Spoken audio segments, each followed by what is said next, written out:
मेरा एक सवाल है कि चिराग पासवान को लेकर भाई ये संशय खत्म हो चुका कि वो एनडीए में है। एनडीए के लिए इतना महत्वपूर्ण कैसे है चिराग? अब ये तो जाकर एनडीए वालों से पूछिए कैसे महत्वपूर्ण। देखिए, जिस भाजपा को आप लोग इतना ताकतवर समझते हैं, ये देश मान रहा है, अमित शाह, मोदी वगैरह, अगर आप इनको गहराई से, करीब से अगर देखना, जानना, समझना चाहेंगे तो आपको पता चलेगा कि जहां पर इनके खिलाफ लोग या राजनीतिक दल खड़े होकर मजबूती से चुनाव लड़े और इनको हरा दिया, वहां पर कभी इनकी हिम्मत नहीं हुई फिर से खड़ा होकर चुनाव लड़ने की। तो बिहार वो भूमि है जब 2015 में अमित शाह और मोदी अपने सारे प्रयास के बावजूद उनको सफलता नहीं मिली। और वो जो डर है, वो इतना बड़ा डर है हारने का। जब आपको ज्यादातर जगह पर आसान जीत मिलती है तो कहीं पर जब आप हार जाते हैं तो आप उससे डरते बहुत ज्यादा है। तो कहीं ना कहीं भाजपा को ये डर है, भाजपा की लीडरशिप को, कि बिहार की जो राजनीतिक मैं कहूंगा पृष्ठभूमि है, यहाँ का जो सोशल फैब्रिक है, जो यहाँ समाजवाद की जड़ें हैं, वो इतनी मजबूत हैं या इतनी गहरी हैं कि भाजपा के लिए इतना आसान नहीं है कि पूरे बिहार को अपने एक मोदी के स्लोगन पर जीत लिया जाए। ऐसा उनको लगता है। सच्चाई क्या है ये तो भगवान जाने, लेकिन ऐसा उनको लगता है। इसीलिए वो इस तरह के गठबंधन, जैसे नीतीश कुमार के लिए अभी कुछ महीना पहले आकर यही अमित शाह ने मंच से खड़े होकर कहा कि बिहार की जनता, एक एक आदमी सुन लीजिए, चुनाव से पहले या बाद किसी भी हालत में नीतीश कुमार को वापस नहीं लिया जाएगा। इनके लिए भाजपा के दरवाजे हमेशा के लिए बंद। वही अमित शाह जो इतनी बड़ी बड़ी बात बोलते हैं, ये लोग दावा करते हैं हम 400 सीट जीतेंगे। नीतीश कुमार जैसा आदमी जो कि बिहार में रहने वाला साधारण राजनीतिक समझ रखने वाला आदमी भी जानता है कि नीतीश कुमार के राजनीतिक वजूद बिहार में अब कोई बहुत मजबूत नहीं है।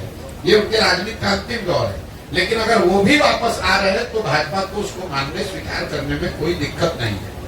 तो ये इसकी वजह यह है कि बिहार की राजनीतिक भूमि को भाजपा इतना आसान मानती नहीं है। चाहे वो चिराग हो, उपेंद्र कुशवाहा हो, मांझी हो, नीतीश हो, चाहते हैं कि जितने लोगों को साथ में रखे ताकि ये खतरा ना हो कि कहीं 40 में 2-4-5 सीट का नुकसान हो जाए। और दूसरा, ये बिहार के लोगों का दुर्भाग्य रहा है कि ये 40 सीट जो है, इसके लालच ने बिहार को बर्बाद कर दिया। विश्व के स्तर पर अफ्रीका के बारे में बात कही जाती है कि अफ्रीका के जिन देशों में बहुत ज्यादा खनिज है, वहां पर सबसे ज्यादा गरीबी है। उसको मिनरल कर्स कहा जाता है, क्योंकि वहां इतना खनिज है कि उसी को लूटने के लिए, उससे कमाने के लिए दुनिया भर के लोग जाकर वहां लूटपाट मचाते हैं। उसी तरह बिहार की हालत है। बिहार से 40 सांसद जीत कर जाता रहे, उसके लिए राष्ट्रीय दल, पहले कांग्रेस और अब भाजपा, ये कुछ भी करने को तैयार है। आपने देखा कांग्रेस का जब शासन था, इसी कांग्रेस ने बिहार को लालू जी के हवाले करके छोड़ दिया। उनको ऐसा नहीं कि मालूम नहीं है कि बिहार में कितना बड़ा जंगल राज लालू जी के टाइम में था। ऐसा तो नहीं मालूम है कि लालू, उनको कांग्रेस को पता नहीं था कि बिहार सबसे गरीब और पिछड़ा राज्य था। मनमोहन सिंह जी इतने बड़े इकोनॉमिस्ट थे, उनको ये पता नहीं था कि बिहार में कितनी परेशानी बदहाली है। इसके बावजूद उन लोगों ने लालू जी को अपने कंधे पर बैठा कर रखा, क्योंकि वो चाहते थे कि बिहार से 20, 25, 30 सांसद जीतकर यूपीए की सरकार को मदद करते रहे। तो जो काम कांग्रेस ने लालू जी के साथ किया, वही काम आज भाजपा नीतीश के साथ कर रही है कि नीतीश को साथ में रखो, चिराग को साथ में रखो, इन लोगों की मदद से 30-35 सांसद हम लोग का जीत कर जाता रहे। उसके बाद बिहार में जो होता रहे उससे कोई दिक्कत नहीं। बिहार के पूरे बच्चे मजदूर बने रहे, कोई दिक्कत नहीं है। बिहार में गरीबी बदहाली हो, कोई दिक्कत नहीं हो।